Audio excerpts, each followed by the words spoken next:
10 doctrinas esenciales, básicas para la vida del creyente. Es lo que le estoy predicando. Y le estoy predicando la teología sistemática. Le estoy dando una teología sistemática que a mí se me hace súper interesante que la iglesia aprenda, que no sea solo para pastores. La teología también la necesita la iglesia. El estudio del conocimiento de Dios. Eso quiere decir teología, la ciencia que estudia a la persona de Dios. Y entonces, hasta la semana pasada, llevamos 5 doctrinas. Terminamos con lo que fue la doctrina del hombre, antropología, ¿se acuerdan? Qué hermoso, ¿verdad?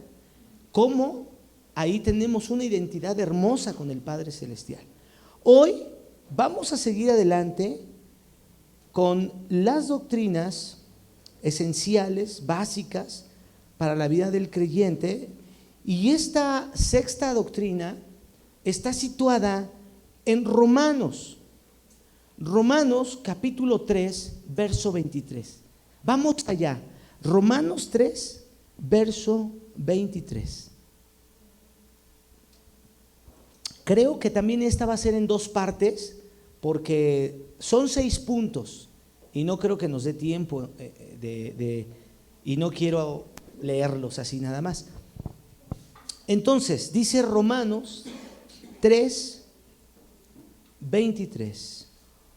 Por cuanto todos pecaron y están destituidos de la gloria de Dios.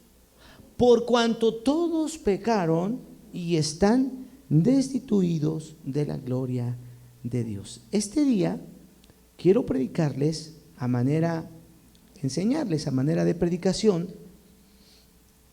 la doctrina del pecado. Así se llama. El nombre teológico es amartiología, con H, amartiología. Esa es la doctrina. Cuando usted escuche algo acerca de la amartiología, es la doctrina del pecado. La Biblia nos enseña una verdad grandísima sobre el pecado. Y vamos a entender algo, que cuando una persona, queridos hermanos, padece una enfermedad, déjeme introducirme con esto. Cuando una persona padece una enfermedad, inmediatamente investiga, indaga acerca de la gravedad de la enfermedad, de los síntomas de la enfermedad, del tratamiento. Entonces, hay algo importante. Con la martiología la Biblia nos enseña una enfermedad mortal que padece toda la humanidad. Y esa enfermedad que es mortal y que padece toda la humanidad se le llama pecado. El pecado, queridos hermanos, es una enfermedad que afecta a toda la humanidad, porque es una enfermedad espiritual y es mortal. Escuche lo que le estoy diciendo, porque muchos le han querido cambiar el nombre. Es más, se sienten mal cuando se habla del pecado. Y hoy en día, en los lenguajes que se están usando eclesiales, se le llama al pecado de otra manera. Se le está cambiando el nombre. Entonces, la enfermedad mortal de la que habla la Biblia, que es espiritual, pues ya no se indaga, ya no se sabe cómo combatirla. Y eso es lamentable, hermanos. Muchos están viviendo en una ignorancia, y es una realidad, hermanos, ignorando la gravedad, los efectos y negando las consecuencias del pecado sobre sus vidas. Por eso para mí es importante que la iglesia conozca más allá que una predicación motivacional. Te va a ir bien, te está yendo bien, pero te va a ir mejor cuando tú y yo entendamos estos estudios a manera de predicación, de que hay una enfermedad que muchos no le ponen atención. ¿Y qué pasa cuando alguien ignora una enfermedad? ¿Qué pasa? Entonces se complica y puede llegar un punto en el que ya no haya remedio, ya no haya tratamiento, y entonces la persona pues sufre las consecuencias graves. Y muchas veces en este tema del pecado, que es una enfermedad espiritual que afecta a toda la humanidad, se ignora su gravedad, se niega su existencia, y después encontramos las historias que ves en internet, en Netflix, historias de locura, hermanos. Entonces, vamos a entender que en esta predicación la voy a enfocar en el estudio de la martiología, que es el pecado, y son 6 puntos los que les voy a enseñar, pero les dije que muy probablemente veamos 3 y demos continuación para otra semana, pero vamos a empezar por lo primero. Vamos a ir a la Escritura y vamos a entender lo que dice Isaías 14, 12 al 15. Isaías 14, 12 al 15.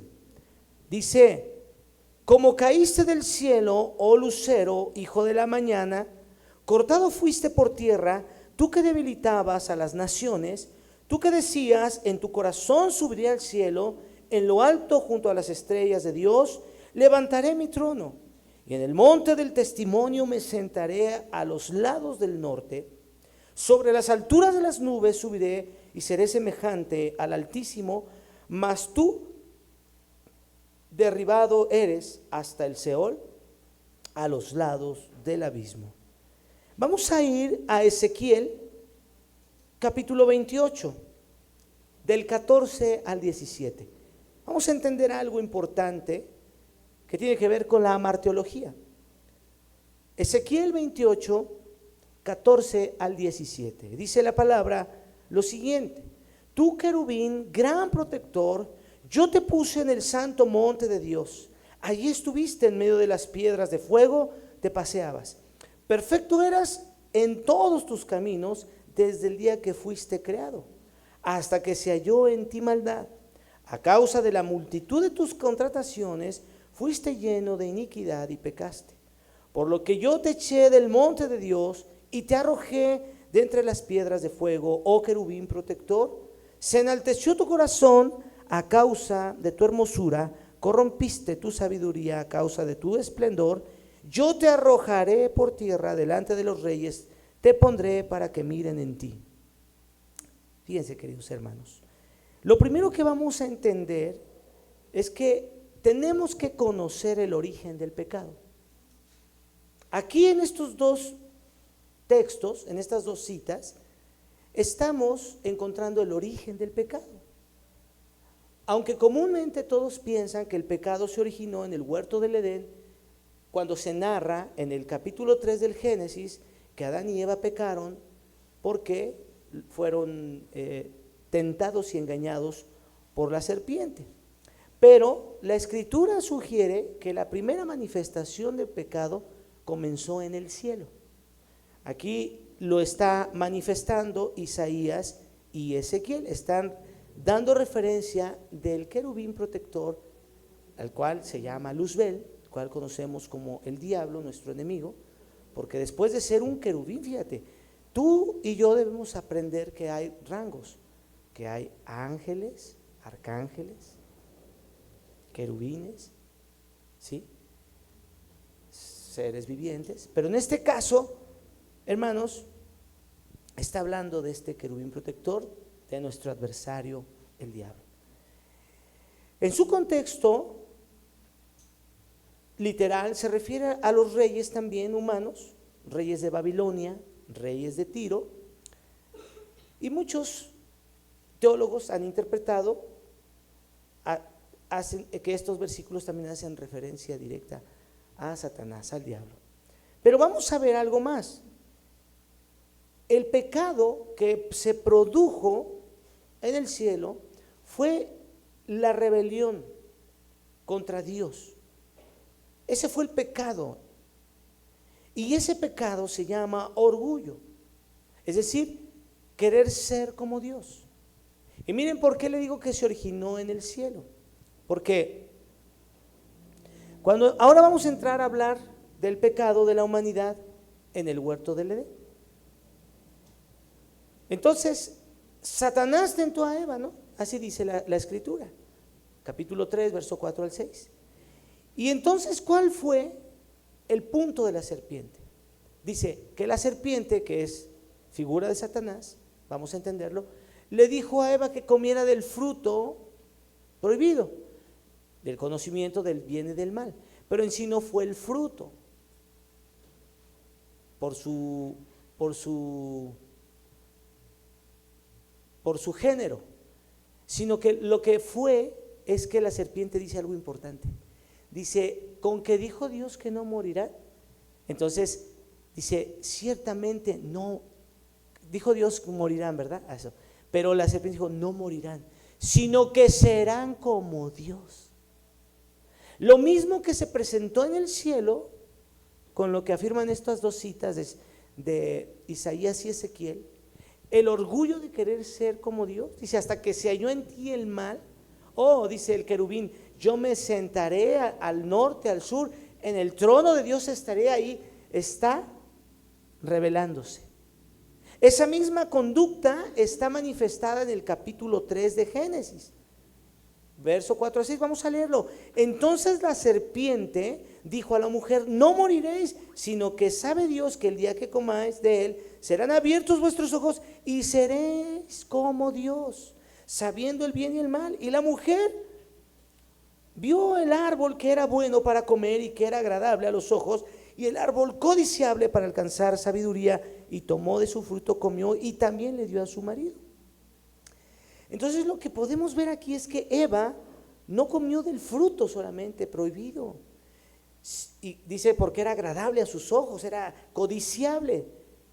Fue tentada por la serpiente, por el enemigo, poniendo el deseo en su corazón de querer ser como Dios, de conocer el bien y el mal, porque ellos no conocían eso. A ver, acuérdese de las escenas, acuérdese de la palabra, como dice que una vez que Adán se paseaba, ¿verdad?, en el huerto, y estaban desnudos, él y su mujer, y no conocían que estaban desnudos, y Dios se paseaba con ellos y todo era normal. Pero después de esto, de este acto, entonces dice que ellos tuvieron miedo. Ellos no conocían el miedo, tuvieron miedo. Tomaron hojas de higuera y se hicieron ropas para cubrirse, y se escondieron de Dios. Y entonces, queridos hermanos, eso trajo, en vez de, fíjense, en vez de el engaño fue, vas a ser como Dios, no trajo ese conocimiento. Trajo dolor, trajo vergüenza, trajo muerte, y entró el pecado. Y como Adán también comió de ese fruto prohibido, acuérdese que le dije en la doctrina pasada, él nos representaba, ¿verdad?, ante la humanidad, era el representante. Entonces, como nos representaba ese pecado, esa falla que hubo en él, entonces contaminó a toda la raza humana. ¿Y se acuerdan cuál era eso? ¿Qué era? ¿Se acuerdan qué es ese pecado? Que si usted lo recuerda, es que la naturaleza ahora comenzó a inclinarse hacia el mal. Ese es el pecado. El pecado original es eso, que el hombre era continuo querer estar con Dios.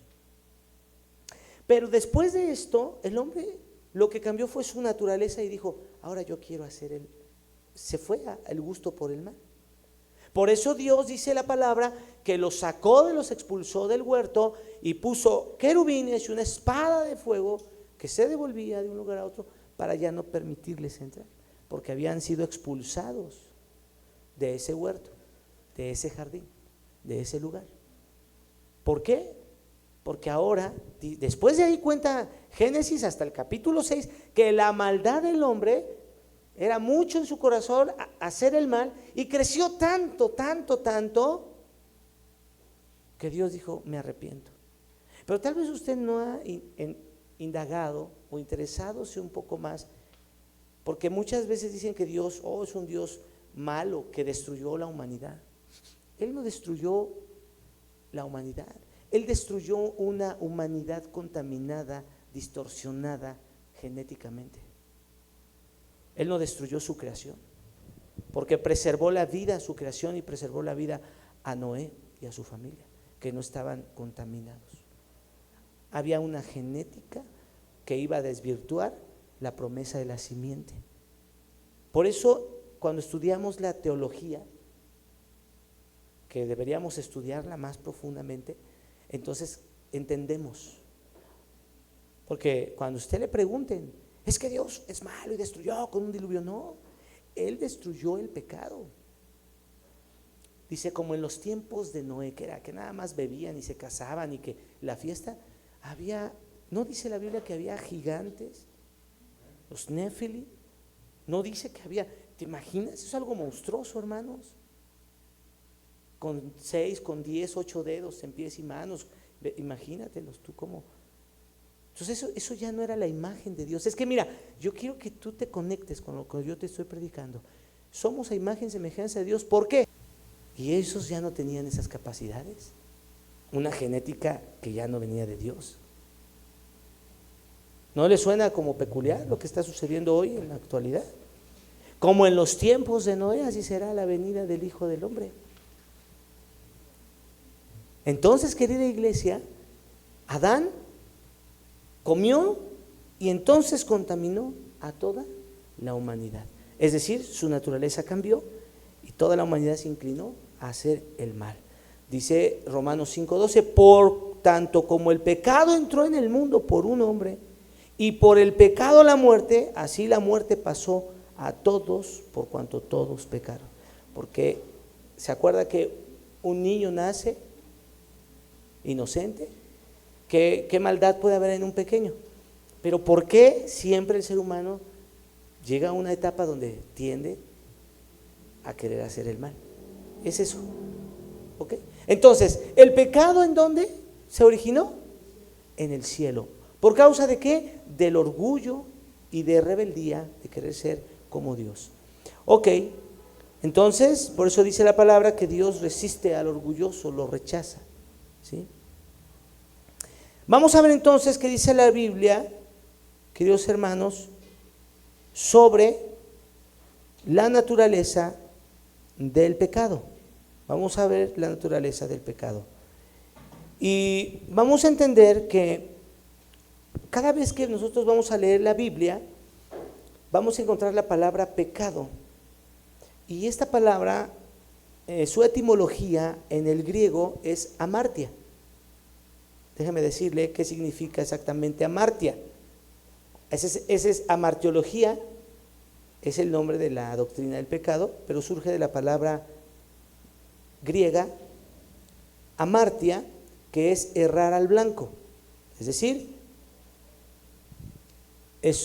sale de las personas que estaban tirando con el arco, la flecha, y no daban en el blanco. Entonces fallaban y erraban. Es decir, es un error. Se entiende que el pecado es un error. Pero más profundo que cometer errores, fíjese lo que dice la Biblia en el sentido espiritual. Vayamos a la primera epístola del apóstol Juan, el capítulo 3, versículo 4. Primera epístola de Juan, capítulo 3, verso 4. Dice la palabra, todo aquel que comete pecado infringe también la ley, pues el pecado es infracción de la ley. Entonces, ¿cómo podemos entender, qué podemos decir? Que el pecado no es simplemente un error. A esto es a lo que yo también le decía hace un momento. Es que tienes muchos errores. Cuando alguien está pecando, lo vemos pecar, lo vemos ir en contra de la ley de Dios. ¿Sí? Alguien que está yendo en contra de la ley de Dios, que está cometiendo adulterio, que está cometiendo robo, que está cometiendo fraude, que está hablando falso testimonio de su hermano, se llama pecado. Y entonces hoy en día es que es un error que tú tienes, porque no queremos, ¿verdad? Como que se enoje. Pero gracias a que estudiamos la palabra de Dios a manera de la predicación, entonces entendemos que no es que llamemos un error o que desvirtuemos la palabra. Más que un error, queridos hermanos, es una infracción, es un delito, ¿sí? Se infringe la ley de Dios. Entonces el pecado no solamente es que me equivoco, no es que yo no tengo control, de las cosas, es ir en contra de la voluntad de Dios, es apartarnos de la voluntad de Dios. Eso es el pecado. Y la iglesia, nosotros tenemos que estar conscientes de la gravedad del pecado. Pero sí o no, querida iglesia, se ha suavizado.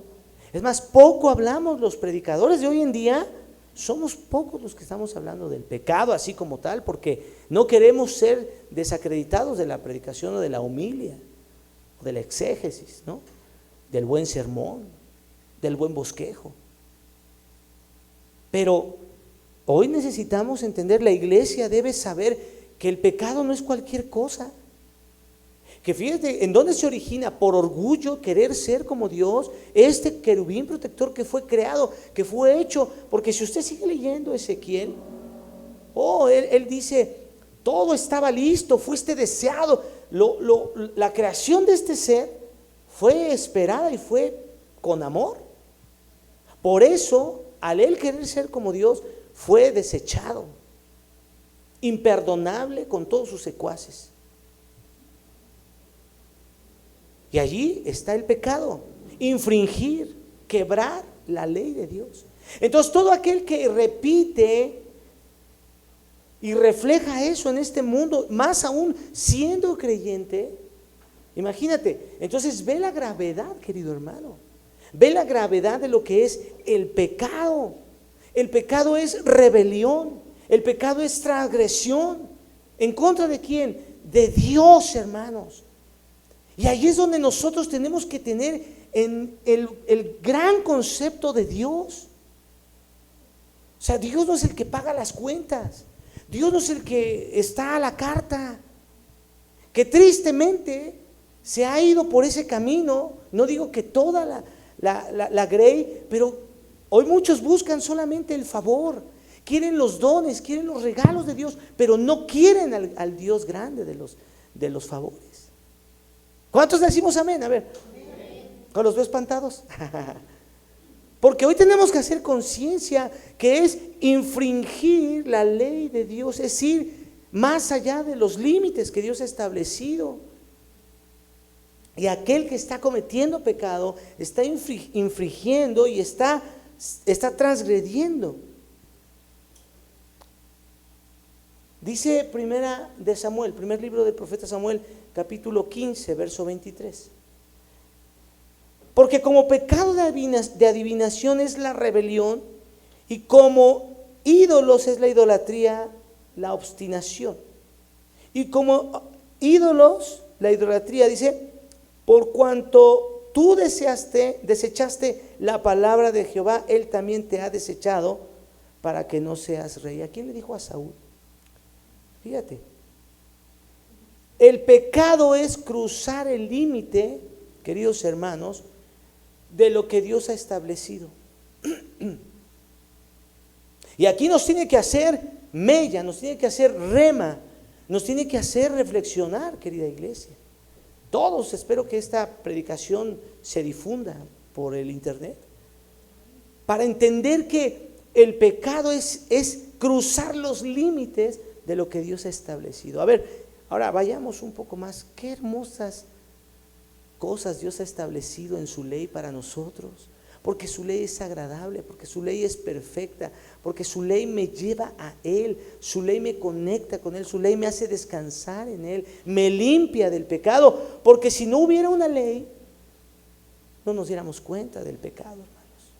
Y el pecado, nosotros tenemos que familiarizarnos con la palabra para entender la magnitud, para entender la importancia, el por qué no cometer pecado. ¿Cuántos decimos amén, hermanos? ¿Cuántos estamos haciendo ya conciencia? ¿Y cuántas cosas pequeñitas decimos, ay, no pasa nada, cuando es pecado? Acuérdate, cuando tú infringes los límites de algo, ocurren cosas. La velocidad en un auto, en un vehículo, cualquiera que sea. Cuando tú sobrepasas los límites de velocidad, estás peligrando tu vida, vas rumbo a la muerte. Y así es, hermanos. Entonces, fíjense qué hermoso es que nosotros podamos entender este concepto. Amarteología, Entonces habla, estudia el origen del pecado y la esencia del pecado, ¿verdad? Podemos entender la naturaleza del pecado. Ahora sí, puede estar claro esto. ¿Cuál es la naturaleza del pecado? El pecado entonces es ir y romper los límites establecidos que Dios ha puesto para su creación y para su pueblo. Amén. Ok, ¿estamos aquí? Vamos a entender en el tercer punto lo que ahora dice la Biblia sobre la condición pecaminosa del ser humano. ¿Sí? La Biblia me va a hablar del pecado original, como lo he venido mencionando, que es la condición, la naturaleza pecaminosa, como se lo he dicho, que heredamos de Adán, pero no se refiere al primer pecado, sino que la naturaleza caída del hombre, ¿verdad? Esto lo toqué en la predicación pasada. En el Salmo 51:5 dice la palabra, Salmo 51:5, dice: he aquí, en maldad he sido formado y en pecado me concibió mi madre.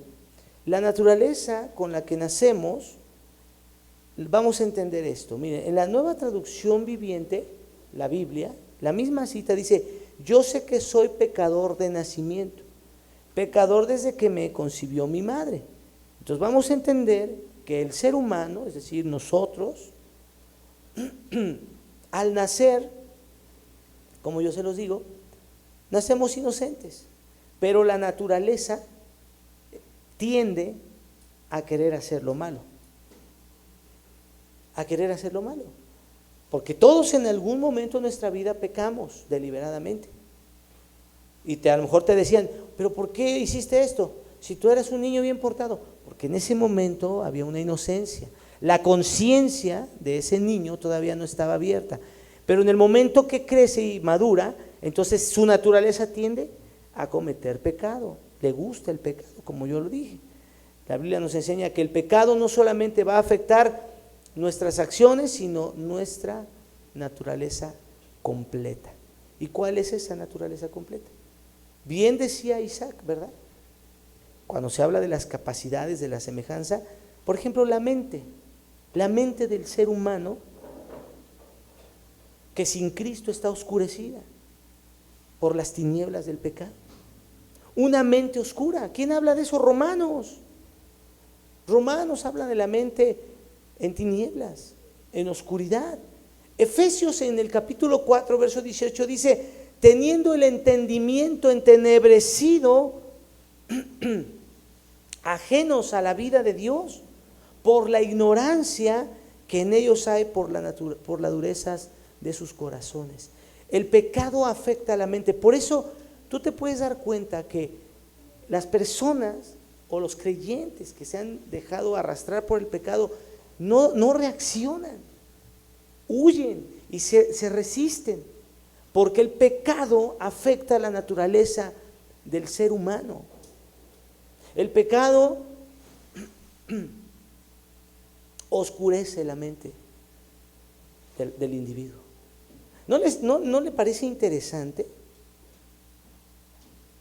Fíjese, la mente en oscuridad. Pero ¿qué tal la voluntad? Tal vez usted ha batallado con personas que les dices: mira, acércate a Cristo, pero de su voluntad no sale nada. ¿Por qué? Por el pecado, hermanos. Porque ha sido una persona, una vida que está acostumbrada a hacer lo que le pega en gana, que no tiene una relación con Dios, que no tiene una comunión con Dios. O sea, yo le estoy predicando esto porque es importante. Cuando usted dice: es que no quieren, no es que quieran, es que ya está afectada su naturaleza, porque no tiene conocimiento, no le interesa aprender de Cristo, no quiere saber nada, rechaza el evangelio, pero en su voluntad tampoco desea, pero tiene la necesidad, pero su voluntad está inclinada a hacer el mal. Hablar del pecado es muy interesante porque entendemos entonces la condición del ser humano cuando se halla en el pecado. Romanos 8:7 dice: por cuanto los designios de la carne son enemistad contra Dios, porque dice, porque no se sujetan a la ley de Dios ni tampoco pueden. Entonces uno dice, ¿por qué es tan poderoso más que Dios? No, es que en ese momento ya su naturaleza humana ha sido afectada por el pecado. ¿Qué le parece esto? Y si hablamos del corazón del ser humano, cuando también es afectado por el pecado, es un corazón engañado, pero un corazón engañado, ¿cómo se manifiesta? Un corazón endurecido. Por eso no puede aceptar la palabra y rechaza la palabra de Dios. Salmo 10:4 dice, el malo por la altivez de su rostro no busca a Dios. No hay Dios en ninguno de sus pensamientos. Wow, la Biblia es perfecta. Fíjate la condición de la persona cuando la naturaleza es afectada por el pecado. Por eso debemos orar, hermanos, por los que están atados y envueltos en el pecado, cualquiera que sea. ¿Qué están haciendo? Están infringiendo los límites establecidos por Dios. Les da igual robar, les da igual mentir, les da igual pasarse de listos, de transgredir. ¿Por qué cree que nosotros tenemos que dar testimonio? ¿Cómo se ve la vida de un creyente que está cometiendo infracciones de los límites que Dios? ¿No dice la palabra que dice que nuestro sí sea sí, que nuestro comportamiento sea bueno, sea de ejemplo? ¿No le dice Pablo a Timoteo, tú sé ejemplo en pureza, en fe hacia los demás? La Biblia está llena de que nosotros debemos dar el mejor testimonio, y no solo para quedar bien, sino para demostrar que los efectos del pecado ya no están en nuestra vida, que vamos a equivocarnos y vamos a pecar, pero el Señor nos limpiará, pero ya no está nuestra naturaleza afectada. Nuestro corazón no rechaza la corrección, nuestro corazón no rechaza la reprensión, no rechaza la autoridad. Usted note eso.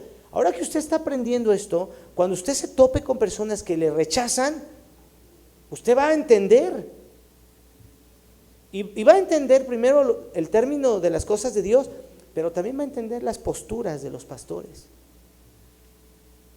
Porque a veces uno dice, solo tengo que orar, porque está tan afectado su naturaleza, que ahora su corazón no quiere buscar a Dios, ni lo buscará. ¿Sí?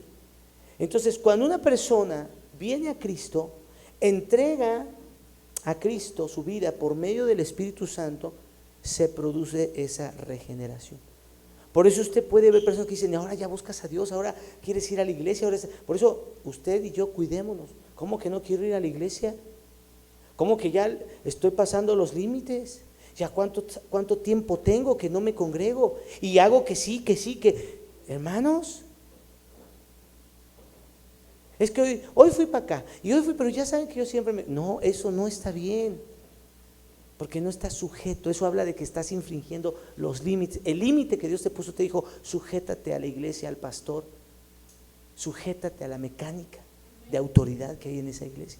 Por eso está establecida la iglesia, hermanos. La autoridad, el mando, la cadena de mando que puso Dios sobre nuestras vidas. Y solamente el Espíritu Santo, viniendo a nuestras vidas convenciéndonos de pecado, de justicia, de juicio, es cuando nos doblamos a Dios, nos rendimos a Él y empezamos a tener como creyentes una vida nueva. Por eso la segunda carta a los Corintios dice, de modo que si alguno está en Cristo, en su capítulo 5, verso 17, nueva criatura es. Pero tenemos que comprender estas cosas, queridos hermanos. Yo espero que esto sea interesante para usted. Para mí es muy interesante, porque cuando hablemos de pecado, cuando hablemos de cosas que, un exhorto, un consejo, porque el pastor de aquí para allá ve, ¿no? Dice, oye, este hermanito, esta hermanita, ¿qué está pasando? Son cosas de las que le estoy hablando. Pero ¿cómo se torna hoy en día cuando el pastor quiere aconsejar, quiere instruir? Porque el Espíritu Santo, cuando te regenera a través de la salvación, todo es dócil. entiendes los límites, entiendes todo. La guía del Espíritu Santo en nuestra vida te dice, ya no vayas más allá. A veces nos decimos, ya no te juntes, ya aléjate. Pero más que ese consejo que ya es como soso dentro del cristianismo, es que el Espíritu Santo te hace ver, cuando estudiamos y aprendemos y recibimos la palabra de Dios de esta manera, tú dices, ese es un límite que yo no puedo pasar. Porque en el momento que yo pase ese límite voy a transgredir y voy a dañar la ley, voy a romper los parámetros de Dios y voy a ser afectado y arrastrado al grado de que mi corazón se puede endurecer, de que mi corazón se puede hacer tan duro como una piedra que se puede quebrar en el intento, que solamente el que lo puede pegar y juntar es Dios. ¿Qué tanto sentido toma? Yo disfruto esto. Yo quería hace mucho tiempo predicarles esto, hermanos, predicarles esto. Le he pedido dirección a Dios y le he dicho, Señor, dame esa palabra, que sea una palabra teológica, una palabra buena, para que la iglesia aprenda y comprenda que no es cuestión del líder, del pastor que está atrás de ti, sino que es la reconveniencia que Dios está haciendo a favor de tu vida y de la vida de aquel que está en peligro de estar viviendo en el pecado. ¿Cómo ves? Algunos ya hasta se acostumbraron al pecado, ¿sí o no? Ya lo ven como normal. Y eso es muy triste. Entonces el creyente, cuando está en Cristo, recibe una nueva naturaleza, es regenerado por el Espíritu Santo. Por eso, mientras vivamos, hermanos, tengas vida, siempre existirá una lucha constante en la carne y en el Espíritu. Y tú decides a quién hacerle caso. Hoy, gracias a Dios que tú te das cuenta desde que te levantas, tampoco no todas las luchas son el miércoles de ayuno. ¿Por qué será que todas las luchas son el miércoles de ayuno? Mañana, el que te hizo hoy el mal día, mañana te va a invitar a desayunar y un helado de limón con una cereza arriba. Siempre va a haber una lucha entre la carne y el espíritu.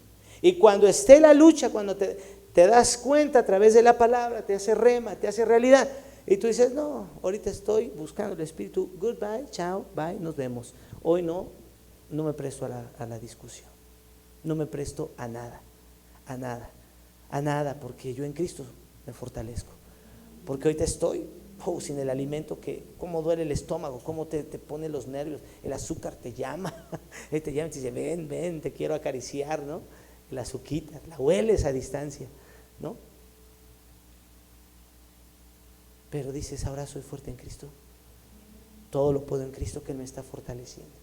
Vamos a dejar esto aquí en este tercer punto, y los otros tres los vemos el siguiente miércoles, porque quiero que quede así claro. Entonces, hacemos resumen rápido de esta predicación tan hermosa y oramos a Dios que nos dé más conocimiento. El pecado entonces no se originó en el Edén, sino tiene su origen en el cielo por causa del orgullo y de la rebelión. La naturaleza del pecado es que ha cambiado la naturaleza ¿de quién? Del ser humano.